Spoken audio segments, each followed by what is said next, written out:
The following podcast is brought to you by the Johners Podcasting Network, found exclusively at wrestlingwithjohners.com.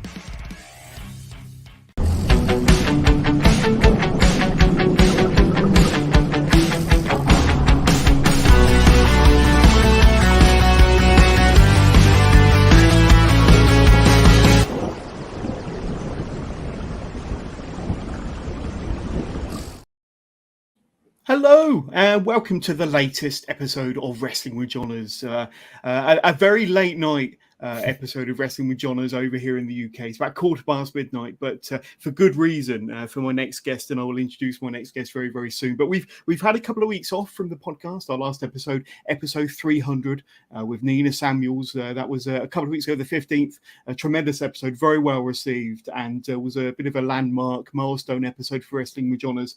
And we've had a bit of a break because I've been busy working at shows as a backstage interviewer, and of course with progress at Super Strong Style. But now we're back, and this is episode 301. We're live across Facebook, YouTube, and Twitch. And I've got an excellent guest to kind of officially kick off the 300s. And my guest for episode 301 is on my right-hand side of the screen there, Ripper Reed. How you doing, Ripper? Great to see you. Yeah, not bad, thanks. Congrats on the 300 episodes as well. There we go, absolutely. And like I say, an awesome guest to have on for episode 301. And the reason why we are doing a late night episode of Wrestling with Johners, it's midnight over here in the UK, Saturday morning, but it's 8:15 in the morning over in Japan, which is where Ripper is at the moment. He's been there for just over a month, I believe, and we'll get into all of that. 2 months, coming up to 2 months. Coming up to 2 months. But how is life treating you over in Japan at the moment? I know we had a bit of a chat off air, and you're absolutely loving things, but sum up how things are over in Japan at the moment. Things are going really well. The training's it's hard, don't get me wrong, but really enjoying it. I really get to live the wrestler lifestyle here. My life is wrestling here. It's not like my old life back home, because obviously most wrestlers, they have a full-time job and they wrestle on the side. So it's different, but in a good way. It's really fun. Absolutely. We will talk a lot more, but straight off the bat, a little bit of promotion for Wrestling with Johners. And if you haven't done so already, please subscribe to our YouTube channel or whatever audio platform you're listening to us on, because these are the guests that we're going to have for the rest of the month, June. I nearly forgot what month we're in then. Of course, we've got Ripper Reed as my guest today for episode 301. And the other day in the Electric Ballroom at Progress, I had the honour, the privilege of interviewing Nigel McGuinness, ROH legend, of course, former WWE commentator, and my exclusive interview with Nigel will be dropping soon on YouTube. So all the more reason to subscribe. And of course, we got this guy here, a guy that Ripper knows very well, Eddie Dennis, coming onto the show on Monday, the 12th of June, the English Lion. And then, of course, 2 days later, Wednesday the 14th, British wrestling legend James Mason. So there's three kind of legends, British legends there, and three great reasons why you should be signed up to Wrestling with Johners right now. And then we've got Rain Leverkusen coming on to the show towards the end of the month. Mike Quackenbush, famous American promoter of Shikara, of course, finishing off the month with Vusic. And that's 7 amazing interviews all in 1 month. And of course, starting off with this guy here, Ripper Reed. And the ironic thing about this is you're thousands of miles away over in Japan. But over here in the UK, you live like 5 minutes down the road from me, don't you? I live in Westbury. You live in Trowbridge. I work in Trowbridge. But ironically, we're kind of talking to one another, not in the UK, not 5 minutes down the road, but thousands of miles away. That's pretty bizarre. Yeah, it's funny. Yeah, what a coincidence. Absolutely. But let's go back to kind of Japan, and I got to ask you kind of, what you enjoying most about Japan in terms of the culture, the food, the lifestyle, the people, outside of the wrestling? What are the kind of Japanese culture or food-based things, or anything to do with Japan are you enjoying at the moment? So the first thing I noticed when I got here was they're so much cleaner than English people. Yeah. Well, it's the only country I've really properly experienced. So, but it's not that English people are dirty, but here they're just they're so clean. Like the house, straight away, the rules were set. Yeah. So you can't wear shoes anywhere indoors. Straight away, you wear indoor shoes. Yeah.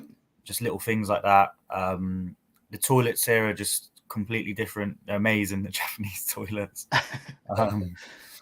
But then food-wise, it's very different. I've ate so much food I've never even thought I would try before. But I struggle to even remember because I eat so much different food here. But you're enjoying the food, I'm guessing. You are enjoying Yeah, the food. I enjoy the food. I mean, back home, all I really ate was chicken and rice. Yeah. So in some aspects, the food here is similar because I eat kind of the same style of meals. But here, it tends to be just the little like additions to meals are very different. Yeah, absolutely. But I tend to eat a lot of ramen. That seems to be my go-to.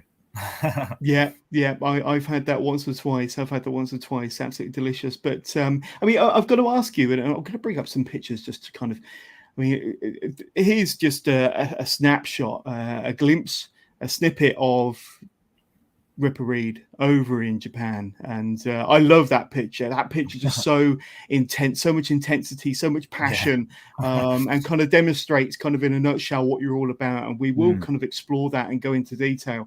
But tell me a little bit about how you first got the opportunity to go out there, because you've been in the business for a couple of years. We spoke a bit off air, and I think we've just literally just surpassed 2 years of you kind of commencing your training and stepping through them doors on day one.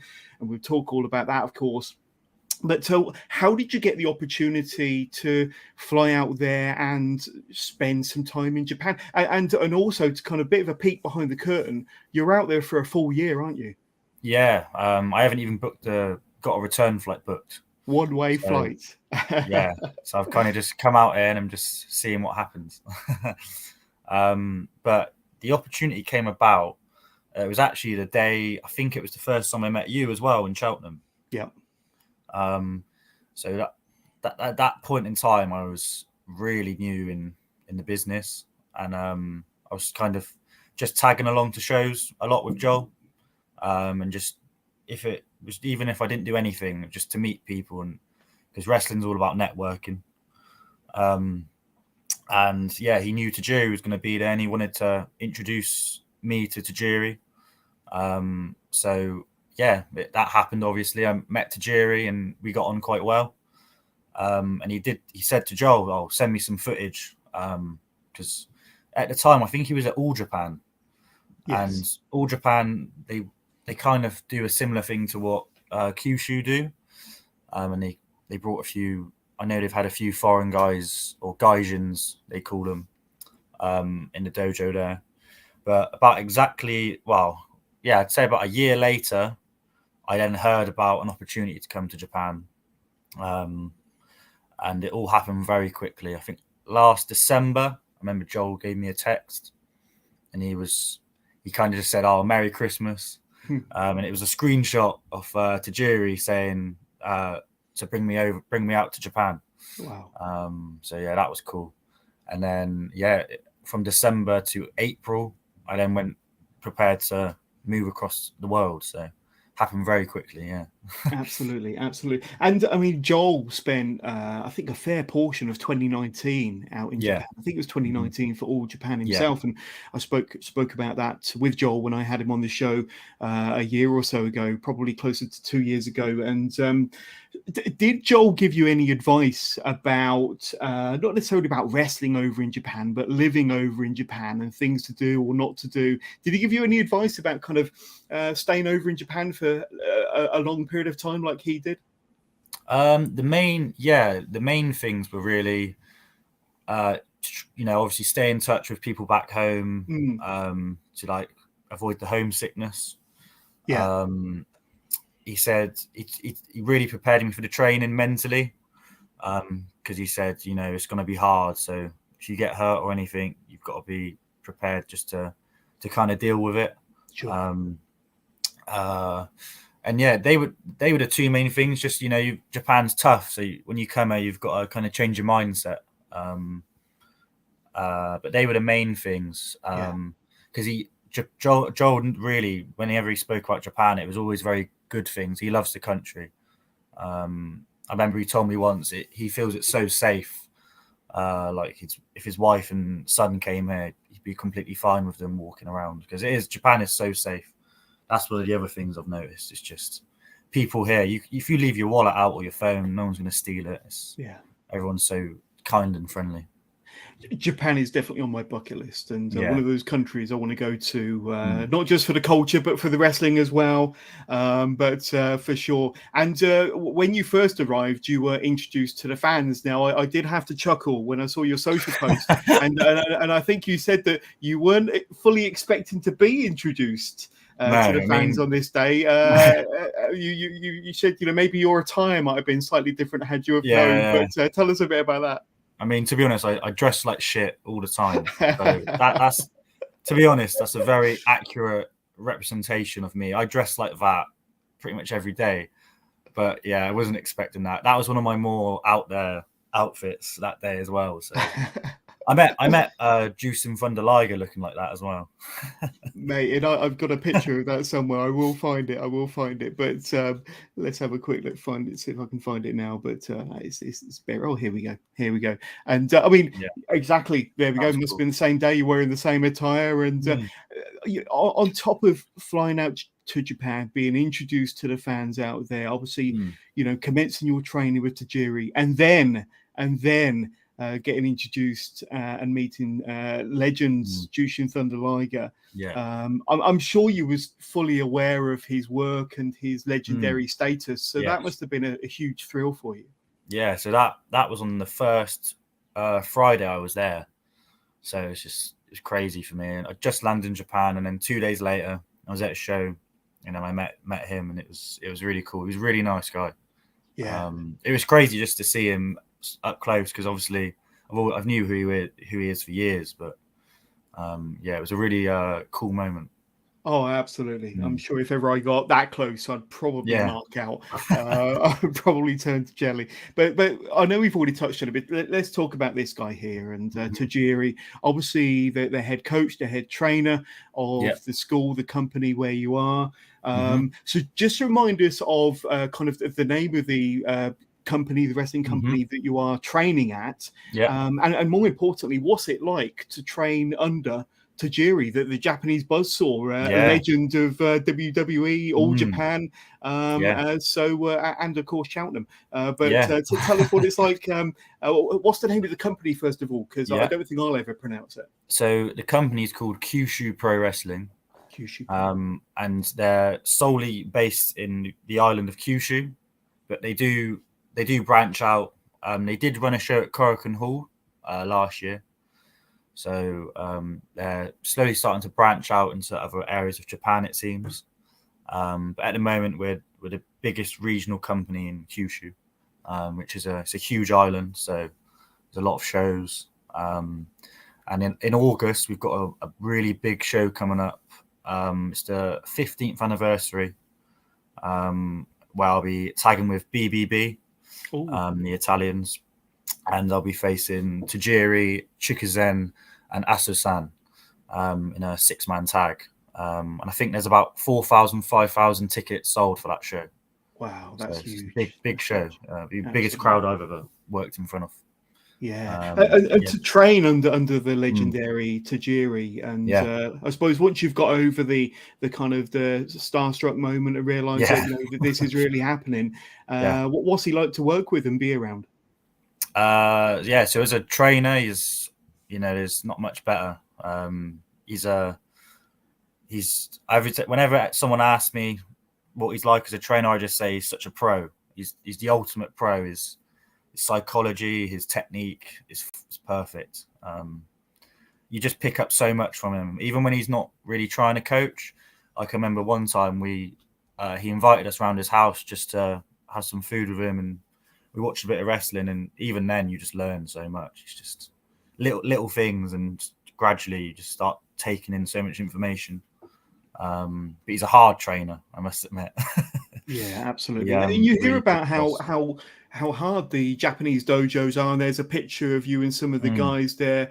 But you hear about how hard, how intense the Japanese dojos are. Yeah. And I know that Yeah, very. you don't shy away from, you know, the hard training, the physicality, No. the demanding, you know, schedule and the rigor of, you know, the drills. I'm sure you love all of that.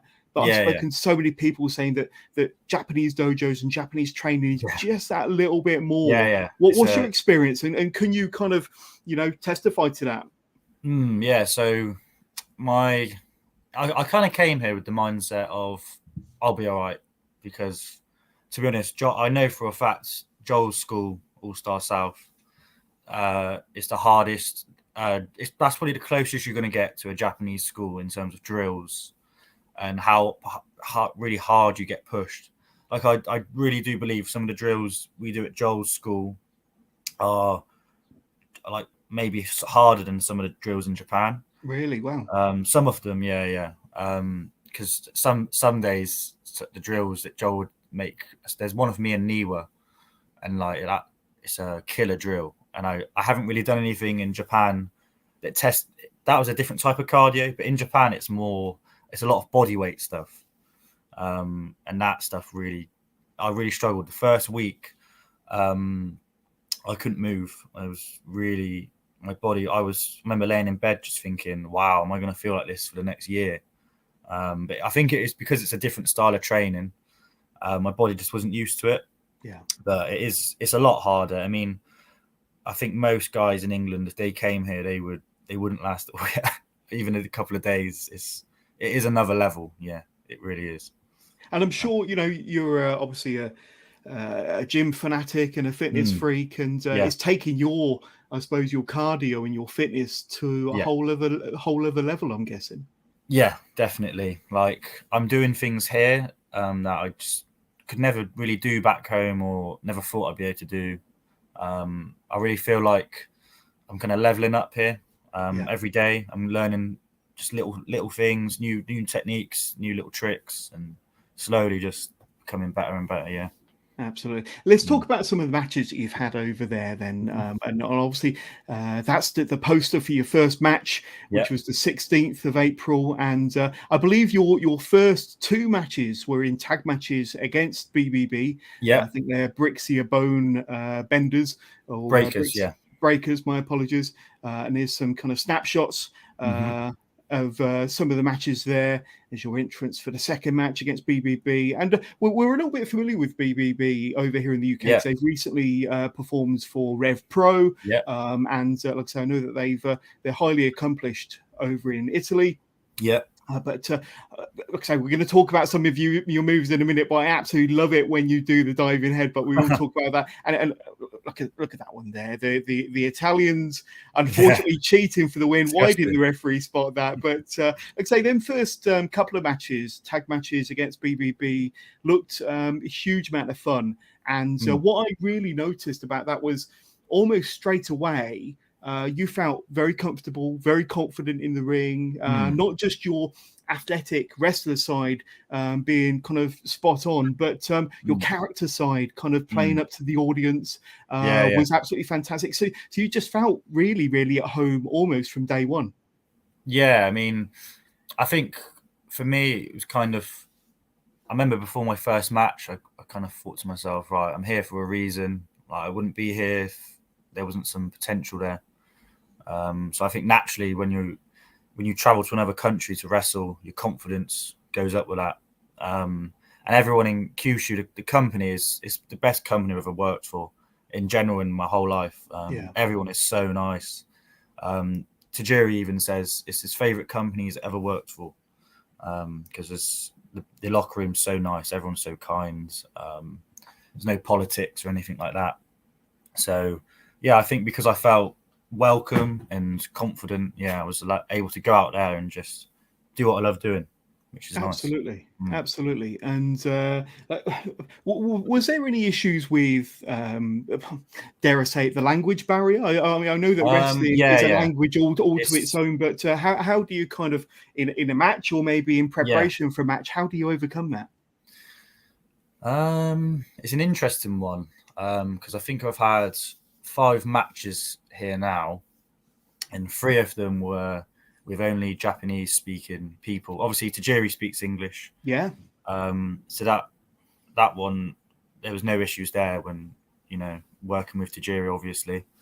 And then the Italians, if they speak English, of course. But when you work with a Japanese, I mean, wrestling's kind of a universal language, so there's little terms that everyone gets. But I remember there was one match. It was in a shopping mall, and I was with 3 other Japanese wrestlers in a tag. I remember going out there thinking, I kind of not sure what's going to happen here, because I've known some. Because the language barrier is so big, I think some Japanese guys, they'll be speaking in Japanese to you, thinking you're understanding what they're saying, and you say or don't understand, and then they just repeat in Japanese. So it's a lot of hand gestures, but I really find it fun, and it's a good challenge to work with people who don't speak your language. Yeah. And I think I'm having my best matches here and with people who can't speak English, so I think that says it all, really. Yeah, and like you say, wrestling is a language, a universal language all of its own. And are you picking up the Japanese language? I'm sure you've been there a couple of months now. Where you kind of, but by the end of the first year, I'm sure you'd be kind of pretty good. But you're picking up little bits at the moment. It's very hard, especially when you've got a stupid Wiltshire accent like me. It's hard. I mean, I know all the basics. Yeah, hellos, excuse me, thank yous, but in terms of picking up, like, to have a conversation in Japan, I think I might struggle. I was trying to learn before I came and got here, but then with the training and stuff, I kind of forgot to keep studying. But I live with one Japanese guy, so he's a young boy for the company. So I do try and pick up some things off him. But everyone in the house speaks English, so it's quite hard. I think the best way to learn a language is to be surrounded. But because most of the time it's English in the house, it's quite hard to pick it up. Absolutely. And if in doubt, just download Google Translate. Yeah, I mean, I've downloaded the whole Japanese language on my phone, so I'm always using Translate. Right. Without further ado, we've got to talk about this match here. Then I believe it was your third match, it was in a main eventing against Tajiri, of course, and your coach, your head trainer, your mentor over there. When you first found out that you were going to be facing Tajiri in only your third match, you'd probably only been there 2 or 3 weeks, and then finding out that it was going to main event that show as well. What was your initial thoughts? What was your initial reaction? So it was actually the opener. Oh, was it really? Yeah. Ah, right. I must have read the card wrong. To me, the opener and main, I'm happy with either. They're both the best spots, I think. But yeah, I'll never forget when I found out. It was after a really hard session with Dynamite Kid, who's another trainer. It was after, I remember finding out that I was working Tajiri, and I felt very nervous, but very excited at the same time. Because he's a legend, and I couldn't believe it. And as soon as I found out, I just studied tapes and just watched so much Tajiri. I felt like we had good chemistry in there. It was so easy to work with him. I always say to people, because I'm friends with a lot of green wrestlers, and I'm green myself still. And whenever they kind of work an experienced wrestler, they're very nervous. But I always say, good wrestlers are good because they're easy to work with and they can get a match out of anyone. So on the day when I worked Tajiri, I was very nervous, but at the same time, I was really excited to get in there. And I was glad I felt like that, because I remember when I first started, I used to get really nervous before I go in, and you don't perform as well. You need to be up for it. And I can tell when I watched that match, I was really up for it in there. Maybe too much adrenaline, I suppose. But yeah, it's really cool to say I've worked Tajiri. Yeah, and I think we spoke off air, and I think you said that that's probably, you know, the match that you're most proud of, that you can Yeah. kind of go back and watch and show other people. Mm-hmm. And one thing I noticed from watching that back, and all of your matches are available on their website. Yeah. They got links to all of your matches. But one thing I noticed was Tajiri can still go, can't he? He can still my go. God, He yeah. still hits hard. He still kicks hard. Yeah. I mean, I saw that in Cheltenham last year, but watching their matches back, and your match in particular, he can still go. Yeah. I remember. Yeah, there was a spot in the match where there was like a bump and feed, and I remember thinking, "Oh my God, he's just right up on his feet. He's quicker than most 20-year-olds, and he's I think he's 52. But yeah, he's still in amazing shape. He was telling me that hasn't really got any major injuries in his career, so he's, you know, he can still go if he really wanted to put on a top quality match and he was up for it. There'd be no issues there. He's the man. Yeah, and you didn't get sprayed in the face either with his green mist. No, I was very lucky. Maybe next I kind time. of wanted to though. That's kind of like a hallmark, you know, a badge of honor or something. So maybe. But one thing I did notice also about that match is you came out to Ace of Spades for Motorhead. Now, if that tune doesn't get you motivated, if that tune doesn't get you hyped for a match against Tajiri, then nothing will. But that is an awesome bit of entrance music there, and that certainly kind of sets the scene when you step through them curtains, and then Ace of Spades is playing as well. Yeah, yeah. I wanted because back in England, I was always changing my entrance song. I had so many different entrance songs, but I thought, you know, if I'm gonna be this kind of intense Dynamite Kid style wrestler in Japan, I need some hard hitting music. Don't think there's anyone better than Motorhead for that. Yeah, it definitely works. It definitely works. I think your style, your wrestling style, definitely lends itself perfectly to a Japanese promotion, to a Japanese audience. You know, the intensity. You know, I think the traditional British wrestling that's also part of your makeup as well. Some high spots and the grappling, the character work. So I think this whole package of Ripper Reed and what I've just explained kind of lends itself perfectly to a Japanese wrestling audience, and they seem to have kind of been very receptive to you so far. Like I say, you're performing as a babyface as well, I understand. But I think the Japanese fans have kind of taken you to their heart very quickly. Yeah, the Japanese fans are amazing. There's a big difference, I think, between the Japanese and the British fans. The Japanese they really respect what you do. They love it. Wrestling's like a sport to them. It's really professional, and when you meet them, they're so respectful, and they're just really nice, very passionate. Yeah, for sure. You mentioned Dynamite Kid there, and I think that's kind of quite prevalent when you see any of your matches. Certainly, I think the look, the build, the physique is very reminiscent of a Dynamite Kid. Also, the awesome snap suplexes and the diving headbutt, which has become a bit of a trademark of yours. Was Dynamite Kid a bit of an influence during your training? Is he somebody that you've seen a lot of and maybe model yourself on a little bit? So I always, since day one, Joel always seen that he could tell straight away I was naturally just the way I'm very intense in the ring.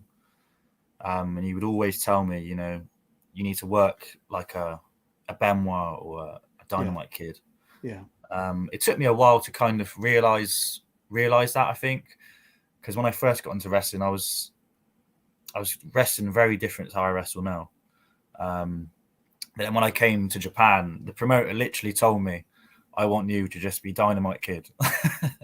There you go. So since I've come here, every day I'm studying Dynamite Kid. I mean, I was watching his tapes anyway back home, but now it's kind of, when I match study, it's Dynamite Kid first every day. Absolutely. Yeah. So I definitely trying to make my style as crisp and as intense as his was. Yeah, and I think you probably couldn't get anybody more influential than Dynamite Kid with the people that he has kind of use that word again, influenced over the Yeah. years. He really did break the mold when it came to smaller, powerful, athletic guys. And like I say, your diving headbutt is pretty sweet, and I've got to say you've got a pretty neat spear behind you as well. I've seen you Yeah, I know, do yeah. spear, and you do mix it up a little bit. But I love what you're doing in terms of your move set. But tell us a little bit about your wrestling fandom. Now we know that you've been kind of training and working in the business the last couple of years. But would I be right in thinking that you've been a wrestling fan for longer? Yeah, so I can take you kind of from the start to where I got to now, if you want. So I'd say I got into wrestling when I was about 8 years old. My good friend back home, Curtis, he SmackDown vs Raw 2007. I'll never forget. He showed me that game on the PSP, and then after that I was just mesmerized by wrestling. Watching it all the time, constant. My two loves in life, pretty much all my life, are football and wrestling. So it was always them two growing up. And I just used to watch wrestling all the time. And then I started, bloody trampoline wrestling, all that rubbish, just with my mates, just when we were like 10, 12 years old. It kind of just, and then I kind of just never grew out of, I just was obsessed with it all throughout my childhood. And when I was about 15, 16, I started to realize I don't think I'm going to be a professional footballer now. So I was like, well, what can I do? And then I had this love of wrestling. But when I was younger, I always used to think, I think that would hurt too much. It looked too painful. But then I started lifting weights when I was 15 because I obviously knew when I watched the wrestling, they were all big guys. So I was lifting weights. And then, it kind of just went from there, really. Eventually found Joel's school and then started training up. But I've always, been a huge fan all my life. Absolutely. And that brings us to our first listener question. Let me just find the right question here, if I can. Here we go. So, friend of the show, Richie, were there any wrestlers who you might have idolized or looked up to during your fandom that might have inspired you and made you want to become a pro wrestler? No, I know we've already spoken about Dynamite Kid, but were you a fan of any other wrestlers that kind of inspired you for various reasons during your early fandom? So when I was younger, my first couple of wrestling DVDs were not classic normal wrestling DVDs for like a young child. I think the first wrestling DVD I ever bought was King of the Ring 94, 95. So that was kind of my first. I used to watch those every night. So I remember I loved Owen Hart when I was younger. And then when I started to watch more wrestling, I used to love Rick Rude. Obsessed with Rick Rude. I thought he was just a legend. Wow. We might bring him up a bit later. I was always a big fan of the heels when I was younger. I don't know why, but like the classic cocky, arrogant heels. I'm just trying to think who else. Yeah, I mean, they would obviously Bret Hart eventually became one of my favorites. And then as I got older, I started to appreciate the technical wrestlers more. Yeah. And then, I got really into, obviously, I'm into Dynamite Kid now and Eddie Guerrero, Kurt Angle, like all the classics, all the classic technical wrestlers. But I think when I was younger, it's probably not your normal answer, but it's probably Rick Rude. Yeah, nothing wrong with that at all. I tell you what, he was a favourite of mine back in the day as well. We've had a couple of people reach out, and although this person's name is not going to appear on the screen, I have checked and I know that it's Mike Mad Dog Angus, TNT Extreme Ring Announcer. He says, very hard worker, trained by Joel Redman, who's one of the best trainers around. Keep up the hard work, bros. So thank you. There we go. Keep up the hard work.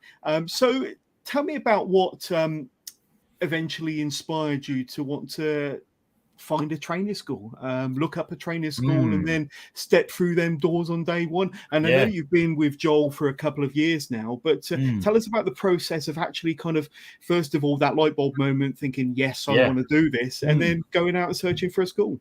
So it's interesting how it all works. So when I was 17, I did a little bit of training at 4FW.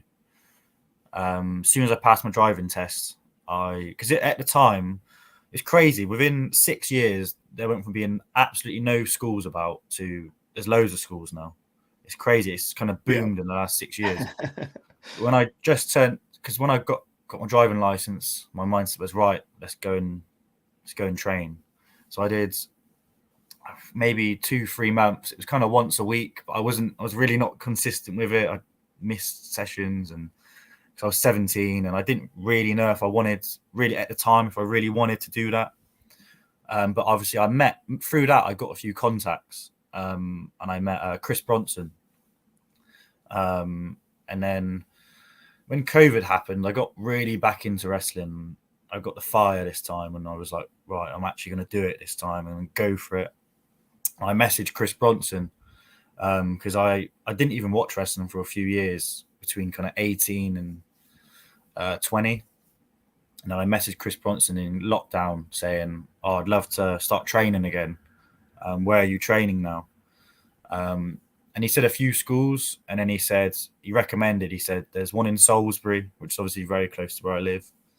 And he said, I'll invite you to the group, and then just, get in touch with Joel and see what can happen. And then I remember I just gave Joel a message on Facebook saying I'm interested. Can I come down? And eventually, when the lockdown started to loosen up a bit, I went down and trained on a Saturday morning at my gym Salisbury, which is where the old training school was. And then, from there, I think Joel saw something and kind of, I can't thank him enough, really. He really pushed me hard, but in a good way. If he was doing other seminars at schools, he'd bring me along and just train me up just to try and get me as good as I can as quickly as possible. Yeah, absolutely. And I've got a few pictures of the old unit. I think this is possibly what you're referring to. Obviously, it's a lot different now because Joel has recently opened a new unit in Salisbury with the ring. It's the whole 9 yards. And I was down there filming for them a few weeks back. And I think you saw it just before you flew out to Japan. But Joel's got a fantastic facility now. Encourage anybody to go down there if you're, inquiring or interested in becoming a pro wrestler, or maybe you want to develop your skills further. Get in touch with Joel for sure. But when you spoke about the weight training and you started lifting weights when you were about 15 and obviously I think you're about 23 now, so you've been lifting weights for a good 7 or 8 years. But going into your wrestling training, I mean look at this phenomenal physique. Just taken in Cheltenham. Chiseled, absolutely chiseled. Look at that. That's an awesome picture as well. But going into pro wrestling, already having the strength and some conditioning and kind of the mass as well. That's probably automatically giving you maybe 1 or 2 advantages over 100%. Other people that are just starting out in terms of having a bit of a look and the strength already. I kind of glad that when I was younger, I realized that at a young age that you need to be in shape, because I don't understand wrestlers who aren't in shape. I don't get it. It's crazy to me. You're instantly putting yourself at a disadvantage, because people, having a body is half the battle. If you have a good body, most promoters will book you, even if you're not the best technical wrestler out there. And there's skinnier guys who are really good. A promoter wants someone to put on a poster. So it was a big thing for me to get in as the best shape as I could, because I really believe that's the most important thing for a wrestler. It's a look over anything else. Yeah, 100%, 100%. Mm. And I think almost instantly, Joel saw something in you, Mm. took you under his wing, mentored you, took you out to shows. Obviously, we Yeah. met last February in Cheltenham, so like I say, you was already a good few months into your Yeah. training, and maybe had a few matches under your belt by then. Mm. But I mean, obviously, Joel's not just a mentor and a coach, but probably a good friend of yours. But what would you say that Joel has kind of done for you in terms of getting you to where you are now? I mean, is there any Everything. kind of like any fundamentals that you can tell us about what he's done for you? I mean, everything I've done in wrestling is down to him. I can't thank him enough. Every single booking, every single contact has been through him, to be honest. I don't really think I've got... I mean, eventually I got on terms of promoters where I could speak to them one-to-one, but Yeah, especially the first year and a half, pretty much first year and a half, it's all been him. I can't thank him enough. And he obviously, with other guys at the school, he does it for as well. Because he's a very generous guy. He'll give up a lot of time for his trainees. If he sees you've got a good attitude and you work hard, he'll really put the hours in. It doesn't matter. He's a really generous coach. He's a class guy, and Yeah. Of course, when I saw you in Cheltenham, it was as a not, you weren't performing on the show as a wrestling talent. You were as probably the most vascular referee in the business. Look at those arms; those aren't any ordinary referee's arms. That's an old school WCW shirt. As well. You count a 3 count with them arms, you're going to put a hole in them out for sure. But some great pictures there. I'm not sure if that's from Cheltenham, but you probably did more than one. All-Star. Oh, is it really? Yeah. But I mean, obviously, I've heard many stories of young trainees, being given an opportunity to ref to give them a better and a greater understanding of the wrestling business. And I'm sure that also helped you in a sense as well to kind of be involved in a match without being involved in a match and kind of soaking in what it takes to put a match together. Would that be about right? Yeah, I mean, to be honest, I really enjoy refereeing. I'd love to do it again one day, maybe. It's quite fun. But yeah, you pick up a lot. So that pitch you showed me, for example, I remember that day very well because I reffed Joel Redman versus Dan Maloney. Wow. And it was, for one, it was a really good match, and two, I just remember thinking they're so relaxed in here. You know, they were just having a casual conversation while putting on this quality match. But obviously you pick up on like the little things, like the spot calling and stuff. And it's mainly the positioning. You realize when you're a ref, like you really need to be in the right place at the right time. So you pick up a lot, subconsciously as well. Yeah, absolutely. And outside of refereeing, I know certainly in the last 12 months you've branched out a lot, and I clarified the list with you before we went live. But Full Force Wrestling, for example, Wrestling Society, CSF, The Wrestling Coventry, Mega Slam, All-Star Wrestling, and probably many more that I have neglected to put on my list. But that's quite an impressive list as it stands. And obviously a lot of really fun experiences for a lot of really fun UK promotions there. Well, what have you enjoyed most about branching out, experiencing different crowds, working with different promoters and maybe different talent? What have you enjoyed the most? For me, it's meeting new people. And what I love about wrestling is it takes you to places that you would never go in normal life. Like, I remember doing a show in Stoke one night. I just thought that's never a place I really wanted to go. I really enjoyed it.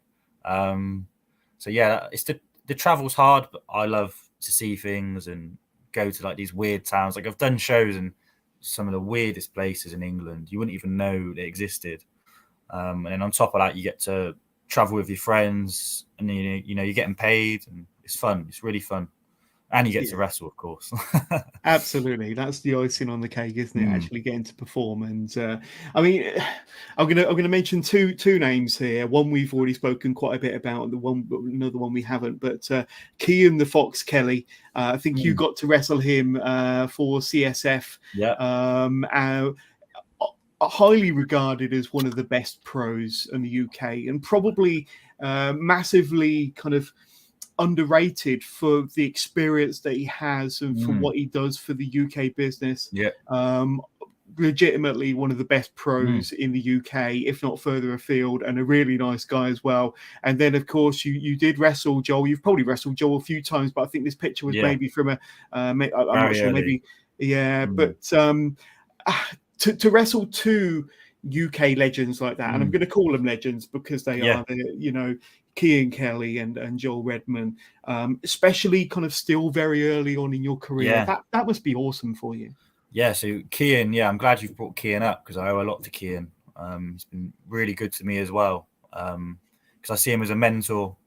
Because I had my debut match was against Kian, my first ever match. It was in Chelsea. My first match, it was in Chelsea, and it was 1,000 people. And obviously, it's my first match, and I was shitting myself. That's a hell of a debut. And Kian just was so nice, like really, calm the situation down. And I've worked Kian a few times since, but just in general, he's such a nice guy on top of being a quality wrestler. And I remember before I went to Japan, it was this was when Japan was it was pretty much happening, but it wasn't 100%. He gave me a phone call, and he basically told me, you need to take this opportunity. Don't make the mistake I did, because he had a chance to go out to Ring of Honor when he was younger, but he didn't because I think it was a bit of a risk. Yeah. But he said to me, he wish he did. So that phone call meant a lot because it really made me realize that this opportunity, you just got to go for it. Like, screw the day job. You just got to go and do it. Yeah. And we spoke for over an hour, but I owe a lot to Kian, definitely. Yeah, top guy. And wrestling Joel, I know you know Joel very well, and I'm sure he knows you even better. But actually getting to perform with the great man in the ring, but a bit of an experience, I would say. Yeah, 100%. Yeah, every time I wrestle Joel, it's cool because I've wrestled Joel at different stages. I wrestled him when I was extremely green, when I was still green but a little bit better, and then my last match before I went to Japan, I wrestled Joel for Full Force, and I'm still green, but a lot better than I was the first time. And our matches gradually get more complex, and we do a bit more. And that match with Joel was the first time I've had this is awesome chants and stuff like that. So that's pretty cool. I think it shows, the type of trainer and wrestler he is. He can get someone from being green as grass to having a match that the crowd really genuinely enjoy. But you always pick up so much with Joel. Yeah, and I'm going to kind of disagree with you. I don't think you are green. I think everything I've seen and your progress and kind of where you are at the moment, I'd say that you've advanced way beyond that. But thank you. Absolutely. But what do I know? One thing I do want to say, and we touched on it earlier, is obviously, you're coming on leaps and bounds with your in-ring work. Your experience is going through the roof, but we did touch on it briefly, and that's your character work. And I think for anybody that actually is there in person to see your matches, or anybody that's watched back any of your matches, and certainly your matches over in Japan, they do show a lot of character work, and I think it shows that you have a lot of fun out there. And I'm going to give a few examples. I've seen matches where you've done the Ric Flair strut. Yeah. You do the Rick Rude hip swivel. It's funny because I've stopped all that now.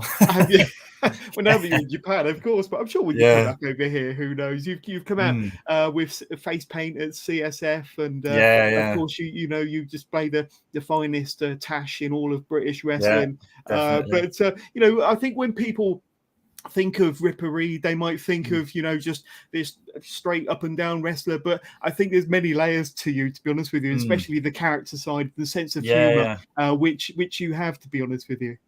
Yeah, it's tricky because that's the thing. When I was growing up, I loved the out there characters, but since coming to Japan, I've realized my style is it suits me more as more of a serious wrestler. Yeah, so I've had to kind of cut that out. And it is a bad habit because sometimes I'll be wrestling and I'll be serious for a whole match, and then I'll just get the urge to do a Rick Rude or something. And it's just stupid. It's like an impulse. But yeah, unfortunately, I think that stuff's probably for now is getting pushed to the side, and you're going to see a more serious Ripper Reed. But a lot of that was when you were heel I enjoy anyway, the showmanship for sure. absolutely. But a ton of fun anyway. It does bring us to another question that came through before we went live, once again from a friend of the show. Let's bring up the right one here. Richie. Thank you, Richie, for being a top guy and sending through your questions. Do you have any dream matches that you'd love to have one day in the future? And of course, these could include any Japanese talent that you'd like to face, but any world-based talent that you'd like to face sometime in the future that's on your bucket list. Yeah, for sure. I mean, my dream match always has been Rey Mysterio. Yeah, when I was younger, if I was, just messing around, I'd always be thinking, right, I'm wrestling Rey Mysterio right now. I don't know why, but I just think the matches he has are always so fun to watch and exciting. But in terms of, I'm trying to think who else. There's so many guys. It's a hard question because a lot of with wrestling, when people ask who's your favorite wrestler or what's your dream match, it's like music for me. It depends on your mood on the day. Yeah. But obviously, there's so many guys. Cody Rhodes, I'm a massive Cody Rhodes fan. Love to work him. People like that. And then maybe in the UK, there's a few guys I'd love to work Niwa, Bullet, and I'm a big fan of Dan Maloney and Gabriel Kidd. Love to work both of them. But yeah, so many guys. Absolutely. Yeah. And much like yourself, I think the UK is a real melting pot at the moment for real up and coming UK stars. And you mentioned Chris Bronson, people like Toby Valentine and Jordan Sparks, and Nathan Angel. Yeah. Nathan Angel. Come on, that guy's got the world at his feet, hasn't he? Yeah. He makes me feel old. So he's 19, but I'm just jealous of his hair. But never mind, that's another story. And a final real question from me then. I think you said on another social post of yours that after you finished your year over in Japan, you firmly believe that you're going to be 10 times the wrestler that you were when you first went out there. When you get back to the UK, what sort of Ripper Reed do you think we can expect? And, what do you want to accomplish when you do finally leave Japan and come back over to the UK? So my goal is, I've been speaking with the guys I live with a lot about this. I want to go to the big shows, the Progresses, the Rev Pros. That's the goal. I want to get into that bracket because I think they're the top promotions to wrestle for in Europe. So that's the goal. But I also just want to keep doing what I'm doing, keep wrestling. Doesn't matter how big the crowd is, what the promotion is. Just I want to work every bit like what Joel does. He kind of every weekend he's got 3 shows, and then the half term, the school holidays, every day. That's kind of what I want to do. Just keep doing what I'm doing and keep improving. Because there's definitely things in the UK that you don't do in Japan. So you learn so much in both countries for sure. Yeah, absolutely. And so you've been an awesome guest on this week's episode of Wrestling with Johners, but we're not going to let you go anywhere yet. We still need to ask you for your socials. But before we do, I know I reeled these off at the beginning of the episode, but just to remind everybody, if you haven't done so already, hit the follow button, hit the like button, hit the subscribe button, because you're not going to want to miss out on any of these interviews coming up. Nigel McGuinness, my exclusive Progress behind the scenes post-show interview after day 3 of Super Strong Style. A fantastic 15-minute chat with Nigel McGuinness, a world exclusive there. And then, of course, on Monday, the 12th of June, I've got the English Lion, Eddie Ryan, coming on to the Wrestling with Johners live on Monday the 14th, Monday the 12th, and a real veteran of the UK scene. And Eddie's been there, done that, seen everything. One of the most experienced guys, and like I say, I think he's got some kind of hot off the press news to talk to us about as well. Then, of course, we've got British wrestling legend James Mason coming 2 days later, Wednesday, the 14th of June. This has been a much anticipated and a long kind of overdue interview with James Mason. And then, of course, we've got Rain Leverkusen coming onto the show, and Rain joins us on Wednesday, the 21st of June. One of the most up-and-coming, most exciting performers on the UK scene. And Rain has recently just come back from a month over in Japan, so it'll be interesting to hear her story. But one of the kind of hottest up-and-coming talents on the UK scene. Then, of course, we've got Mike Quackenbush coming onto the show, former promoter of Shikara, highly regarded as one of the best technical wrestlers in the world. It'd be great to speak to Mike on Monday, the 26th, live 8 p.m. UK time. And then to round off the month, I've got this young man here, Vusic, who's doing some awesome things. He's going to be live on the Wrestling with Johners podcast Thursday, the 29th of June, doing some tremendous things in the north of the UK. And, of course, doing some great things for 1PW, so one of the leading promotions of the UK. Vusic is there. What a fantastic natural talent. He's been compared to Leon Slater and many others. Such an exciting talent. So Vusic will be on the 29th of June. But back over to my guests here, Ripper Reed. And Ripper, for any of my viewers, listeners that might be watching or listening to this and they want to get in touch, they want to follow you on social media, see some footage, or just to say hi, where can they do so? And if it helps, I do have a little ticker that's running along the bottom of the screen there with your handles. But the floor is yours, my friend. Yeah, Instagram and Twitter are the only socials I'm on, really. So, yeah, you got them down there. So, yeah, if you want to check me out, and I'm posting a lot of my journey in Japan, especially on Instagram. So yeah, go ahead and check it out. If you do follow me on Twitter, at the moment I'm only tweeting in Japanese because all my followers are Japanese, because I only got Twitter when I came to Japan. So if you want to translate a load of tweets, go ahead and follow me. But yeah, I'd say Instagram's probably the best social to get me on. So yeah. Ripper Reed, PW. Yeah, I highly recommend following his Instagram. It really is. Like I say, he updates it regularly and very entertaining, and like I say, keeping you fully up to date with everything he's doing over in Japan. But Ripper Reed, it's been awesome speaking to you for just under an hour. But for your kind of friends and family, or maybe followers that are watching this over in the UK, maybe your fans or maybe your fellow pros. But if you've got a final message from Ripper Reed over in Japan there, and there for the next 10 months or so, what would you like to say to our UK audience? Obviously, thank you for all the nice messages and support I've been getting. It's really nice to see, people being happy for you, especially in wrestling, because it's so easy to kind of it can be quite a lot of bitterness in wrestling, but I've had nothing but nice praise and comments of people, so thank you for that. And obviously I'm still keeping tabs on what's going on back home, and it's really nice to see how much wrestling's booming at the moment, especially all the all-star guys. They seem to all be working every week now, and Joel, I stay in touch with Joel about the school, and the school seems to be going really well. So I hope they all keep doing what they're doing, and hopefully I can, someone comes out here eventually from the school. That'd be great.